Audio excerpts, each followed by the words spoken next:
Welcome to Reformed Thinking. Today we're going to take a closer look at Psalm 8. It's a really well-known passage that kicks off with this amazing declaration of praise to God. I mean, that opening verse just sets such a majestic tone, doesn't it? The psalmist is saying God's fame and His glory are excellent, not just in one place, but in all the earth, and that this glory is even higher than the heavens themselves. But, this psalm brings up a huge question that interpreters have wrestled with for ages. Is David talking about the honor God gave to humanity way back at creation? Or is he actually speaking prophetically about one very specific man, the Messiah, Christ Jesus? Now, the argument we're going to walk through today suggests that you can actually reconcile both of those views. And to see how, we've got to start by understanding what the psalmist even means when he uses the word man in verse 4. So when David asks, "What is man that thou art mindful of him?" he's not thinking about man in his perfect, innocent state in the Garden of Eden. The actual Hebrew words he uses are a huge clue to what's going on here. So the first word for man points to his weakness, his misery after the fall. And the phrase son of man is literally son of Adam. It's identifying every person as a descendant of the first rebel, a sinful son of a sinful father. Getting this picture of man's fallen condition is what really sets the stage for everything else in the psalm. And seeing man as fallen and miserable makes the grace that comes next in the psalm just shine all the brighter.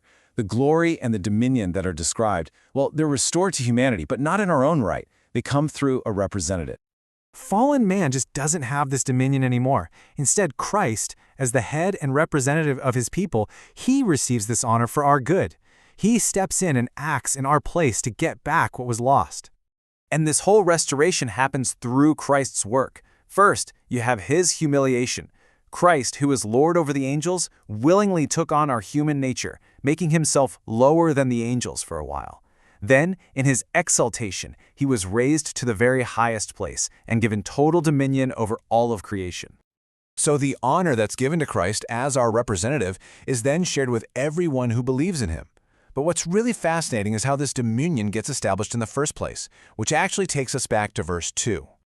When we read babes and sucklings, our minds probably jump to little infants, but the commentary we're looking at interprets this phrase metaphorically. It's not about age, it's about condition. The babes are the apostles and disciples of Christ, people who were seen as weak and were often looked down on. And the strength God brings forth through them, that's Christ's mighty kingdom, the gospel message. The whole point is that God builds his unstoppable kingdom, not with powerful warriors, but through the preaching of guys who seemed totally weak. Okay, so this strength, this gospel coming from these humble messengers was set up for a very specific reason, to silence the enemy and the avenger. So who exactly are they? Well, the commentary points to two main figures getting silenced by the gospel. First, the devil himself. He's the chief avenger whose kingdom is getting toppled by the gospel. And second, you have his agents, all the people who stand against Christ and his church. So you see, God's glory is really put on display when the simple gospel message overcomes its most powerful opponents. And this brings us to the actual scope of the dominion that was given to Christ as man's representative. This verse is talking about a complete and total authority. After his exaltation, Christ was given dominion over everything God made, with all things put in subjection under his feet.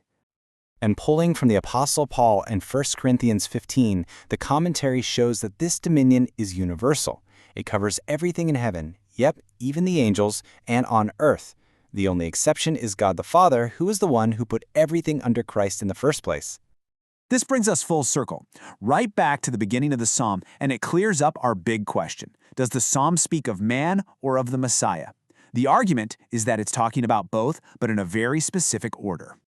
It's speaking of fallen mankind who gets restored to glory and honor not by himself, but only in and through his representative, the man Christ Jesus.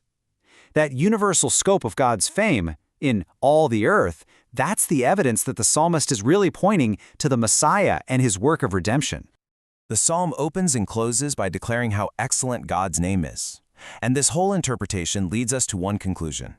God's name is made most excellent through the gospel and the redemptive work of Christ. Thanks for joining us on Reformed Thinking.